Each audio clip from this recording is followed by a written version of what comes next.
नमस्कार आप सभी का एसी एजुकेशन हब में आपको बता दूं कि हमारे एसी एजुकेशन हब चैनल पर हिंदी व्याकरण की कक्षाएं क्रमवार ढंग से चल रही हैं और आज व्याकरण चैप्टर का जितना महत्वपूर्ण प्रीवियस एग्जाम में पूछे गए प्रश्न हैं उन सभी प्रश्नों का प्रैक्टिस सेट लेकर उपस्थित हूँ। तो आइए हम उन सभी प्रश्नों का अध्ययन करते हैं। हमारा पहला क्वेश्चन होगा, निम्न में से कंठ ध्वनियाँ कौन सी है। आपके सामने ऑप्शन उपस्थित है, इसमें देख करके आंसर बताइए। इसका परम सत्य आंसर होगा क और ख, पहला आंसर। दूसरा क्वेश्चन होगा हमारा, आधुनिक व्याकरण की दृष्टि से ब वर्ण का वैशिष्ट्य है, अर्थात ब वर्ण कैसा है। आपके सामने चार ऑप्शन उपस्थित हैं। इन सभी चार ऑप्शनों को देख करके आप आंसर बताइए। इसका दूसरा आंसर सही होगा बी वाला, अल्प प्राण, सघोष और निरानुनासिक। ठीक है। अगला क्वेश्चन होगा हमारा, क ग ज फ ध्वनियाँ किसकी हैं। अब देखिए चार ऑप्शन है आपका, संस्कृत की, अंग्रेजी की, अरबी फारसी की, दक्षिणी भाषाओं की। वाला अरबी फारसी की। ये जितने क ख ज फ ध्वनियाँ हैं ये अरबी और फारसी की हैं। फिर आगे हम चलते हैं अगले क्वेश्चन पे। पाणिनीय शिक्षा में ध्वनियों को वर्गीकृत करने के कौन से 5 आधार स्वीकार किए गए हैं। देखिए ये क्वेश्चन पीजीटी वाले एग्जाम में पूछे गए हैं। ये जितने क्वेश्चन हैं बहुत ही इंपॉर्टेंट है, आप ऑप्शन देकर इसका जवाब दीजिए। जैसा कि मैं बता दूं, इसका आंसर होगा चौथे का डी, स्वर, काल, स्थान, प्रत्ययन और अनुप्रदान। ठीक है। फिर हम अगले क्वेश्चन पर चलेंगे। हिंदी के स्पर्श व्यंजनों के 5 वर्गों के दूसरे और चौथे वर्ण होते हैं। ऑप्शन दिए गए हैं, अल्प प्राण व्यंजन, महाप्राण व्यंजन, घोष व्यंजन, अघोष व्यंजन। तो आपका आंसर होगा इसका 5वें का बी, महाप्राण व्यंजन। ठीक है। अगला क्वेश्चन पे चलेंगे। हिंदी में मूलतः वर्णों की संख्या कितनी है। तो हमारा ऑप्शन है 50, 51, 52, 53। बहुत ही आसान क्वेश्चन है हमारे पास, तो इसका सब लोग जानते होंगे। इसका आंसर होगा सी। ठीक है, सी आंसर होगा। घोष वर्ण कौन सा है, अघोष वर्ण कौन सा है। आपको क्लास से कक्षा जब वर्णमाला पढ़ाया जा रहा था तब आपको बताया गया है कि अघोष वर्ण कौन से हैं। तो बताइए, इसमें स्वर और व्यंजन दोनों का ऑप्शन दिया गया है, अ, ज, ह और स। तो इस 7वें का क्या होगा, तो इसका आंसर होगा स। कौन सा होगा, स, दांती श। इसको क्या बोलते हैं, दांती स। दांत से उच्चारण होता है और ये अघोष वर्ण है। कछा ध्वनि किसके अंतर्गत आती है। तो बताइए, कछा ये कौन सा है, मूल स्वर है, घोष वर्ण है, संयुक्त वर्ण है और तालव्य है। कौन सा है, आप लोग आंसर देकर ऑप्शन देकर इसका आंसर बताइए। तो मैं आपको बता दूं कि इसका आंसर होगा संयुक्त वर्ण, कछा। ठीक है।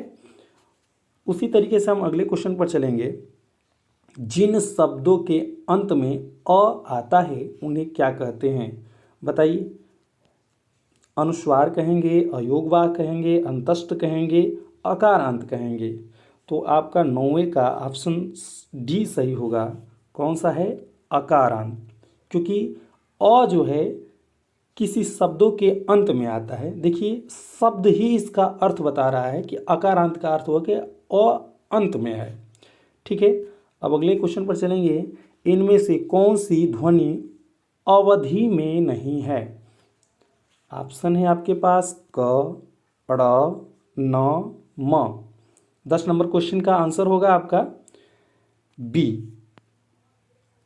अड़ ध्वनि अवधि में नहीं है। फिर हमारा अगला क्वेश्चन होगा, निम्नलिखित में कौन ट वर्ग नहीं है?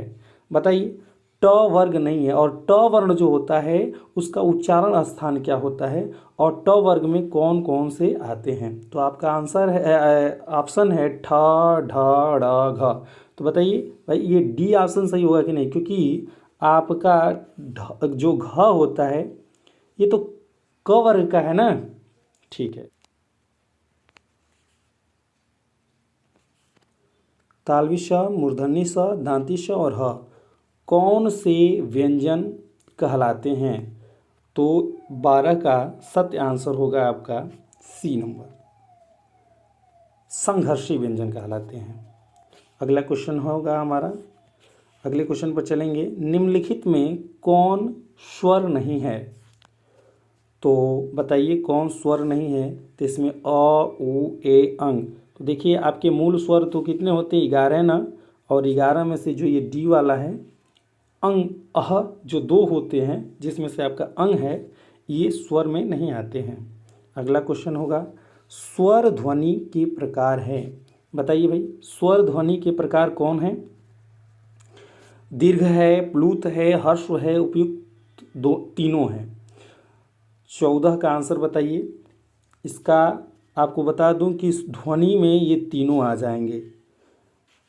इसका आंसर डी नंबर सही होगा, उपयुक्त तीनों। हिंदी वर्णमाला में व्यंजनों की संख्या बताइए। बहुत ही आसान क्वेश्चन है, बीएड यूपी ट्रिपल एससी में पूछा गया है। तो आपका इसका आंसर होगा व्यंजनों की संख्या। तो इसकी व्यंजनों की संख्या 15 का आंसर होगा सी ना। 33 होती है व्यंजनों की संख्या। अगला क्वेश्चन होगा, अयोगवाह कहा जाता है। अयोगवाह कहा जाता है विसर्ग को, संयुक्त व्यंजन को, महाप्राण, अल्पप्राण। तो आपको बता दूं, जितने विसर्ग होते हैं उनको अयोगवाह कहा जाता है। जितने विसर्ग होते हैं उनको क्या कहा जाता है? अयोगवाह कहा जाता है। अगला क्वेश्चन पर चलेंगे हम। 17 नंबर क्वेश्चन पे, निम्नलिखित में कौन सा पश्च स्वर है? तो बताइए, निम्नलिखित में से जो आपको दिया गया है स्वर आ है, ई है, ज है, ढ है। तो इसमें आपका आंसर होगा 17 का ए, आ। ये पश्च स्वर होता है। ठीक है। फिर कह रहा है छ ध्वनि का उच्चारण स्थान बताइए। तो सबसे पहले तो आप बताइए कि छ किस वर्ग में आता है? तो छ जो होता है च वर्ग में आएगा ना। च, छ, ज, झ। तो आपका 18 का आंसर होगा सी, तालव्य। क्योंकि च वर्ग के सभी व्यंजनों को हम तालु से बोलते हैं। तो आइए देखते हैं अगला। हिंदी वर्णमाला में स्वरों की संख्या है। बताइए, 19 नंबर का आंसर बताइए। हिंदी वर्णमाला में स्वरों की संख्या कितनी होती है? 11। कितनी होती है? 11। अगले क्वेश्चन पर आएंगे हम। य, र, ल, व किस वर्ग के व्यंजन हैं? तालव्य हैं, उसमें हैं, अंतस्थ हैं, ओष्ठ हैं। बहुत बार बताया गया है आपको कि ये य, र, ल, व कैसे होते हैं? अंतस्थ होते हैं। ठीक है। कविता पढ़ी है ना आपने, वर्णों के उच्चारण स्थान, अभी बताया गया आपको अगले वीडियो में, इससे पिछले वाले वीडियो में। आइए देखते हैं अगले। अनुनासिक का संबंध होता है। तो बताइए, अनुनासिक केवल नाक से बोला जाता है अनुनासिक को, कि केवल मुख से, नाक और मुख दोनों से? तो इसका आंसर होगा नाक और मुंह दोनों से। इसका आंसर होगा नाक और मुंह दोनों से, सी। ठीक है, सी करेक्ट आंसर होगा। अगले क्वेश्चन पर हम आएंगे। तालव्य व्यंजन है। तालव्य व्यंजन कौन है? बताइए भाई, जो तालु से बोला जाए। तो तालु से बोलने वाला तो आपको अभी बताया, पीछे क्वेश्चन ने कहा था कि तालव्य में यही तो आएगा ना, च, छ, ज, झ। तालव्य व्यंजन वाले होते हैं। फिर अगला चलेंगे हम क्वेश्चन पे। हिंदी की ब ध्वनि है, मन कहने का मतलब यह है कि ब का उच्चारण स्थान बता दीजिए। तो ब का उच्चारण स्थान बताइए। पहले ब किस वर्ग में आता है? तो 23 नंबर का आंसर होगा आपका ब, ओष्ठ से, क्योंकि यह प वर्ग में आता है और इसका आंसर होगा ओष्ठ ध्वनि। ठीक है। फिर अगले हम क्वेश्चन पर चलेंगे। आप लोग को मैं सिर्फ प्रैक्टिस करा रहा हूँ, क्योंकि आप एक बार इन सारे क्वेश्चनों को ध्यान से देख लेंगे तो प्रैक्टिस भी हो जाएगा और फिर आप भूलेंगे भी नहीं। तो हमारा मेन मकसद है आपको इन वर्णमाला चैप्टर का प्रैक्टिस कराना। तो देखेंगे हम अगला क्वेश्चन 24 नंबर, निम्नलिखित ध्वनियों में कौन सी दंतोष्ट है, अर्थात दंत और ओष्ठ दोनों से बोली जाए। तो 24 का आपका करेक्ट आंसर होगा बी। ये बी वह जो होता है, वह नंबर वह जो व्यंजन होता है ये दंतोष्ट होता है। अगला होगा हमारा क्वेश्चन, सही कथन चुनिए। सही कथन चुनिए। देखिए 4 ऑप्शन है आपके पास और जल्दी इसका आंसर बताइए। 25 का आंसर होगा य और वह ध्वनियाँ कहलाती हैं। देखिए सही कथन में आपका जो पहला ए है, इसको ये पहला सही है। क्यों सही? देखिए य और वह ध्वनियाँ कहलाती है। दूसरा में है व्यंजन का उच्चारण बिना स्वर की सहायता से हो सकता है। माने व्यंजन का उच्चारण बिना स्वर की सहायता से हो सकता है, ये कहीं सही नहीं है, क्योंकि आप कोई भी व्यंजन बोलेंगे उसके अंत में कोई ना कोई स्वर जरूर माने कोई ना कोई स्वर लगा ही रहता है। अब अगला देखेंगे, इसमें आपका अवधेश का विग्रह अवधनदेश होता है, तो ये गलत ऑप्शन है। हिंदी में व्यंजनों की संख्या 60 होती है, तो ये तो बिल्कुल ही गलत है, ये भी गलत है। तो आपका सही आंसर ए ही होगा। वर्णमाला किसे कहेंगे? बताइए भाई, वर्णमाला किसे कहेंगे? तो वर्णमाला आपका मैं बता दूं, शब्द समूह को कहेंगे, कि वर्णों के संकलन को कहेंगे, कि शब्द गणना को कहेंगे, कि वर्णों के व्यवस्थित समूह को कहेंगे। बताइए। तो 26 का आपका आंसर होगा डी नंबर। वर्णों के एक व्यवस्थित समूह को वर्णमाला कहते हैं। अगला होगा हमारा क्वेश्चन, ध्वनि की हिंदी की स ध्वनि है। बताइए भाई, हिंदी की स ध्वनि क्या है? स का उच्चारण स्थान बता दीजिए। तो इसका आंसर होगा तालव्य से। ठीक है। निम्नलिखित में से दंत ध्वनि है। दंत ध्वनि बताइए, दांत से बोली जाने वाली ध्वनि को बताइए। तो जो आपका छ है, जो च वर्ग में आता है, ये दांत से बोली जाने वाली ध्वनि है। निम्नलिखित में से कंठ ध्वनियाँ कौन सी है? अब बता दीजिए कंठ से बोले जाने वाला। तो आपके सामने पहला ही आंसर दिख रहा है, क और ख, ग घ, ये सभी क वर्ग के हैं, इसलिए हमारा पहला ऑप्शन सही होगा। क और ख कंठ से बोली जाने वाली ध्वनि है। अगला क्वेश्चन होगा, किस वर्ण का उच्चारण स्थान कंठ तालु है? बताइए कंठ और तालु से बोले जाने वाला कौन सा वर्ण है? तो इसका यही है। देखिए ए जो होता है कंठ तालु से बोला जाता है। अगला देखेंगे, ओ और औ किस प्रकार के वर्ण हैं? तो इसका आंसर होगा ओ और औ का डी नंबर, कंठ ओष्ठ, कंठोष्ठ। ठीक है ना। ओ और औ, ओठ और कंठ दोनों के संपर्क से ये ध्वनि निकल रही है। निम्नलिखित अघोष अल्प प्राण ध्वनि कौन सी है? चलिए बताइए, अघोष भी हो और अल्प प्राण भी हो।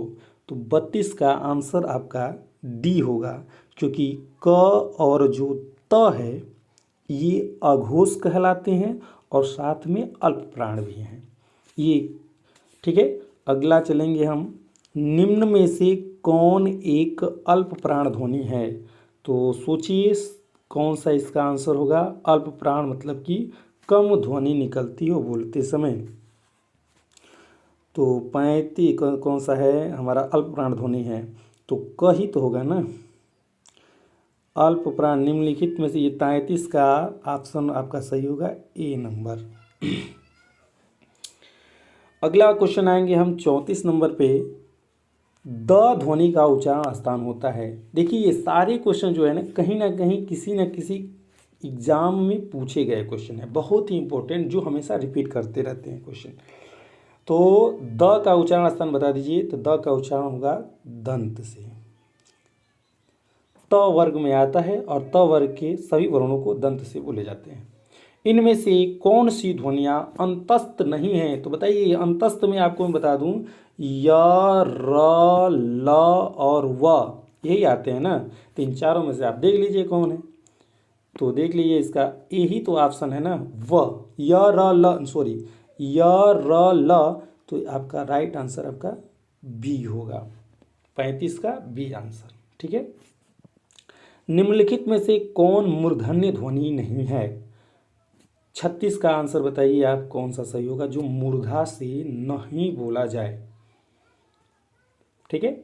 तो इसका करेक्ट आंसर 36 नंबर का होगा डी, क्योंकि ये जो ढ है ये मूर्धन्य नहीं है। ट वर्ग में ट, ठ, ढ आते हैं, लेकिन ये ढ पे देखिए नीचे बिंदी दिया गया है, ये जो है ये मूर्धन्य ध्वनि नहीं है। अगला होगा हमारा क्वेश्चन, कामता प्रसाद गुरु ने बाह्य प्रयत्न के अनुसार व्यंजनों के कितने भेद माने हैं? है ना, ये जो गुरु जी हैं ये व्यंजनों के कितने भेद को माने हैं? तो 37 का आंसर होगा आपका 5 भेद माने हैं। ठीक है। अगला क्वेश्चन पर चलेंगे हम। निम्नलिखित में से हिंदी की कंठ ध्वनि नहीं है, जो कंठ से सॉरी क्या बोल रहा है, हिंदी की कंठ ध्वनि है जो कंठ से बोली जाए। तो 38 का आपका आंसर होगा कंठ से बोली जाने वाली ध्वनि डी, ह। ठीक है ना, कंठ से ये बोली जाती है जो ह है। ठीक। अगला क्वेश्चन होगा हमारा, निम्नलिखित में कौन सी व्यंजन ध्वनियाँ स्पर्श संघर्षी कहलाती हैं? 39 का 4 ऑप्शन आपके सामने है, बताइए कौन सा आंसर सही होगा जो स्पर्श संघर्षी होगी? तो इसका आंसर होगा च, छ, ज और झ, ये ध्वनियाँ स्पर्श संघर्षी कहलाती हैं। ठीक है। अगला क्वेश्चन पर चलेंगे हम। 40 नंबर होगा, उच्चारण की दृष्टि से व ध्वनि है, बताइए व का उच्चारण स्थान क्या होता है?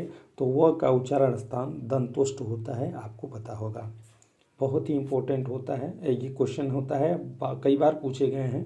तो आप लोग एकदम सरसरी निगाहों से इन सभी क्वेश्चनों को एक बार जरूर देखकर जाएं पेपर देने।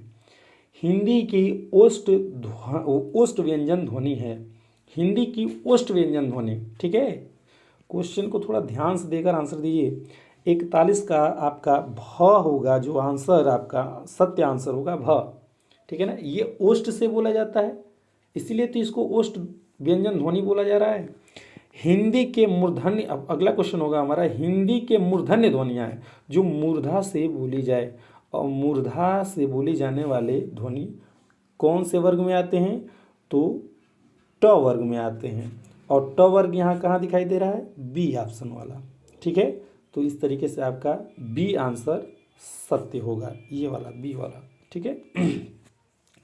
निम्नलिखित व्यंजनों में कौन महाप्राण है? तो अल्प प्राण वाला और महाप्राण वाले आपको कालम पता होंगे।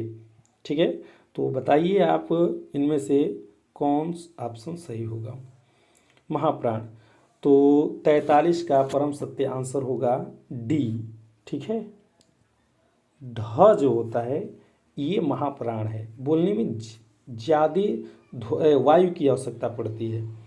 अगला क्वेश्चन होगा 44 नंबर, हिंदी की अग्र अवृत्ताकार समृद्ध स्वर ध्वनि है। 44 का आप लोग आंसर बताइए, तो इसका सत्य आंसर होगा आपका बी नंबर, बी ई। ठीक है। अगला क्वेश्चन होगा हमारा, हिंदी की स्पर्श घोष महाप्राण ओष्ठ व्यंजन ध्वनियाँ हैं। देखिए क्या क्या बताना है, हिंदी की स्पर्श घोष महाप्राण और ओष्ठ व्यंजन को बताना है। 45 का आपका आंसर सही होगा भ। देखिए ये महाप्राण होगा, ओष्ठ से बोला जाने वाला होगा और घोष होगा। ठीक है। अगला होगा 46 नंबर हमारा, निम्नलिखित में कौन सा स्वर समृद्ध है? समृद्ध स्वर को आप बताइए। तो 46 नंबर का आंसर होगा आपका ई जो होता है समृद्ध स्वर होता है। निम्न में से अर्धस्वर कहलाता है। बताइए निम्न में से कौन अर्धस्वर है। 47 नंबर का आंसर बताइए आप जल्दी से। 47 का आंसर होगा आपका य जो होता है अर्धस्वर कहलाता है। क्या कहलाता है? अर्धस्वर। 48 क्वेश्चन पर आएंगे। इनमें से कौन व्यंजन अल्प प्राण है? फटाफट बताइए इसका आंसर। 48 का आंसर क्या होगा? तो सी होगा च। अगले क्वेश्चन पर आएंगे। इनमें से कौन सा वर्ण अस्पर्श व्यंजन नहीं है? बताइए अस्पर्श व्यंजन नहीं है। ठीक है, तो 49 नंबर का आंसर जल्दी फटाफट बताइए। य जो डी ऑप्शन है ये जो है अस्पर्श व्यंजन में नहीं आएंगे। ये अंतस्थ व्यंजन भी होता है, आप लोग याद कर लीजिए एक बार फिर से। मात्रा स्वर को क्या कहते हैं? जी 50 नंबर का आंसर बताइए आप। मात्रा स्वर को क्या कहते हैं? तो आपका परम सत्य आंसर होगा समरूप। याद कर लीजिए, बहुत ही इंपॉर्टेंट क्वेश्चन है। मात्रा स्वर को क्या कहते हैं? समरूप या ग्राफिम कहते हैं। ठीक है, ये डायट प्रवक्ता वाले एग्जामों में ऐसे क्वेश्चन पूछे गए हैं जो बहुत ही इम्पोर्टेंट है। इस तरह से 50 क्वेश्चन हम लोगों ने कर लिया। अगले क्वेश्चन पर आएंगे फटाफट रिवीजन के साथ। भाषा निर्माण की इकाइयों का सही अनुक्रम है। देखिए नेट जीआरएफ में ये क्वेश्चन पूछा गया है। भाषा निर्माण की इकाइयों का सही अनुक्रम क्या है? तो 51 नंबर का आपका आंसर होगा डी। ध्वनि, शब्द, पद और वाक्य, इससे मिलकर के भाषा निर्माण होता है। अगला, निम्नलिखित में से उच्चारण स्थान के आधार पर कंठ से लेकर विवर में उच्चरित व्यंजन ध्वनियों का सही अनुक्रम बताइए। तो 52 नंबर का करेक्ट आंसर होगा डी। ओष्ठ, वत्सर्य, तालव्य, कंठ और दंत।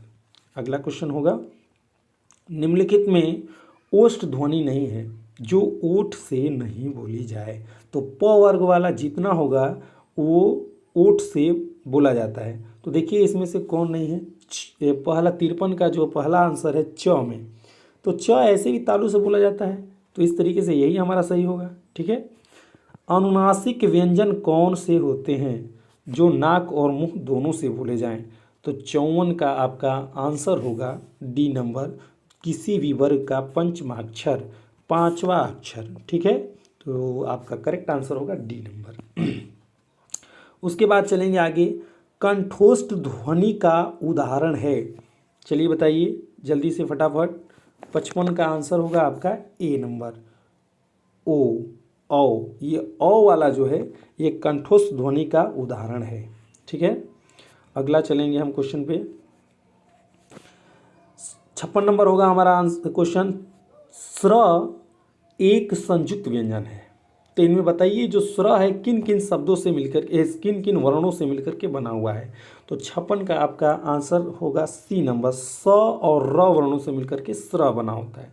ठीक है, 57 नंबर क्वेश्चन होगा, नासिक्य व्यंजन की पहचान कीजिए जो नाक से बोली जाए। ठीक है, कहा गया 57 नंबर। तो देखते हैं हमारा आंसर होगा नासिक्य, अर्थात किसी भी वर्ग का पंचमाक्षर। ठीक है, तो पंचमाक्षर में यही तो आ रहा है ना, य, यही तो नाक से बोला जा रहा है ना। 57 का इस तरह से आपका आंसर सत्य होगा बी नंबर। स्वरों के उच्चारण में लगने वाले समय को कहते हैं, माने अब कहने का मतलब ये है कि स्वर के उच्चारण करते समय जो समय लगता है, उच्चारण में लगने वाले समय को क्या कहते हैं? तो 58 का सत्य आंसर होगा मात्रा कहते हैं। ठीक है, अगला क्वेश्चन होगा हमारा, निम्नलिखित में से कौन सा वर्ण सघोष महाप्राण व्यंजन है? बताइए भाई, सघोष भी हो और महाप्राण भी हो। तो 59 का आपका परम सत्य आंसर झ होगा। क्या होगा? झ होगा। ये सघोष भी होता है और महाप्राण भी होता है। आपको क्लासेज में बताया जा चुका है, इसलिए मैं जल्दी जल्दी इसका प्रैक्टिस सेट करवा रहा हूँ क्योंकि क्वेश्चन बहुत ज़्यादा हैं हमारे पास। तो आइए देखते हैं। स स अर्थात तालवी स, मूर्धन्य स और दांती स, ये तीनों स देख लीजिए भाई के अंतर्गत आते हैं। क्या है ये? उष्म है, स्पर्श है, अंतस्थ है, संयुक्त है? तो इसका आंसर होगा उष्म है। ये क्या है भाई? उष्म है। तो इसका परम सत्य आंसर ए होगा, क्योंकि ये उष्मीय व्यंजन कहलाते हैं। इनमें से अगला क्वेश्चन चलेंगे, इनमें से अंतस्थ वर्ण है, अंतस्थ वर्ण में कौन सा आता है आपको? 61 का ए, व, य, र, ल, व, यही तो अंतस्थ वर्ण होते हैं ना। प्रत्ययन के कह रहा है प्रत्ययन के प्रत्ययन प्रयत्न के आधार पर ल किस प्रकार की ध्वनि है? तो पार्श्विक ध्वनि है, उत्क्षिप्त है, प्रकंपित है, संघर्षहीन है। तो 62 का आंसर होगा पार्श्विक है। इसका करेक्ट आंसर ए नंबर होगा। 62 का ए नंबर आपका सही होगा, पार्श्विक। अगला चलेंगे, उत्क्षिप्त व्यंजन का उदाहरण है। चलिए, उत्क्षिप्त व्यंजन में कौन कौन से आते हैं? तो देखिए, आपको बहुत सारे व्यंजन बताए गए हैं, जिसमें से ये जो भिन्न दिखाई दे रहा है ढ और ढ, है ना, ये जो हैं ये उत्क्षिप्त व्यंजन के उदाहरण होते हैं। अगला चलेंगे, संयुक्त व्यंजन नहीं है। चलिए बताइए, 64 का आंसर संयुक्त। संयुक्त में कोई ना कोई वर्ण मिला होगा, ऐसा वर्ण बताइए जिसमें कोई वर्ण ही ना मिला हो। तो 64 का आपका करेक्ट आंसर होगा ए नंबर 100। और बाकी सब ये वाला जो स है, ये है और ये है, ये कहीं ना कहीं ये मिले हुए हैं, ठीक है ना, मिलकर बने हुए हैं। अगला क्वेश्चन होगा हमारा, भाषा विज्ञान की दृष्टि से बड़ा ऊ किस प्रकार का स्वर है? 65 का आंसर दीजिए आप लोग जल्दी से देख के। पश्च विवृत है, अग्र विवृत है, अग्र विवृत है और पश्च संवृत है। चलिए बताइए, चारों ऑप्शन में कौन सा करेक्ट होगा? तो 65 का आपका करेक्ट आंसर होगा डी नंबर, पश्च संवृत। ठीक है, अगले क्वेश्चन पर चलेंगे, हिंदी वर्णमाला में अंग और अह क्या है? तो अंग और अह जो हैं ये अयोगवाह कहलाते हैं। 11 तो मूल स्वर में आ जाएंगे और ये जो दो होते हैं ये अयोगवाह वाले होते हैं, इसलिए इन्हें अयोगवाह कहते हैं। आगे देखिए, निम्न में से कौन सा व्यंजन संघर्षी है? तो 67 का कौन सा सही होगा? तो देखिए, झ होगा, ठ होगा, ह, म, कौन सा? तो इसका 67 का सत्य आंसर होगा सी, ह। अगले क्वेश्चन पर आएंगे, निम्न में से कौन संयुक्त व्यंजन नहीं है? तो 68 का आपका आंसर होगा डी नंबर, क्योंकि ये डी फ है, जो फ ये संयुक्त अक्षर नहीं है, संयुक्त व्यंजन वाला नहीं है। बाकी सभी कहीं ना कहीं दो वर्णों से मिलकर बने हैं। निम्नलिखित व्यंजनों में से कौन सा संयुक्त व्यंजन नहीं है? देखिए, फिर से क्वेश्चन वही पूछ रहा है कि कौन सा संयुक्त नहीं है। तो इससे पहले हमने बताया था ना, ये स, जिसको हम कौन सा स बोलते हैं? मूर्धन्य स। तो ये संयुक्त वाला नहीं है। आगे देखेंगे, निम्न में से कौन सा व्यंजन स्पर्श संघर्षी है? तो स्पर्श संघर्षी 70 का ए आंसर होगा ज, ये स्पर्श संघर्षी व्यंजन है। अगले क्वेश्चन पर आएंगे, हिंदी शब्दकोश में कछ का क्रम किस वर्ण के बाद आता है? तो बताइए भाई, कछ किन किन से मिलकर बना होता है? तो इसका सबसे पहले कछ का क्रम किस वर्ण के बाद आता है? तो क छ। देख रहे, कछ बोलने के समय सबसे पहले ही क का उच्चारण हम सबसे पहले कर रहे हैं, इसलिए आपका परम सत्य आंसर होगा क। अगले क्वेश्चन पर आएंगे, ए के उच्चारण स्थान का नाम है। ए का उच्चारण स्थान बताइए। तो इसका ए को हम बोलते हैं दंत से। किसे बोलते हैं? दंत से। 72 का डी होगा, सॉरी, इसका आंसर 72 का आपका गलत हो गया, ये वाला नहीं होगा। 72 का कंठ तालु होगा। ठीक है, हम थोड़ा सा अलग ट्रिक कर दिए गलत आंसर पे, ये कंठ तालु से बोला जाता है 72 वाला। ठीक है, अगले क्वेश्चन पर आएंगे, कौन सी ध्वनि महाप्राण नहीं है? तो कौन सी ध्वनि महाप्राण नहीं है? तो ख, घ, ज और झ। तो 73 का आपका आंसर होगा सी नंबर, ज ध्वनि महाप्राण नहीं है।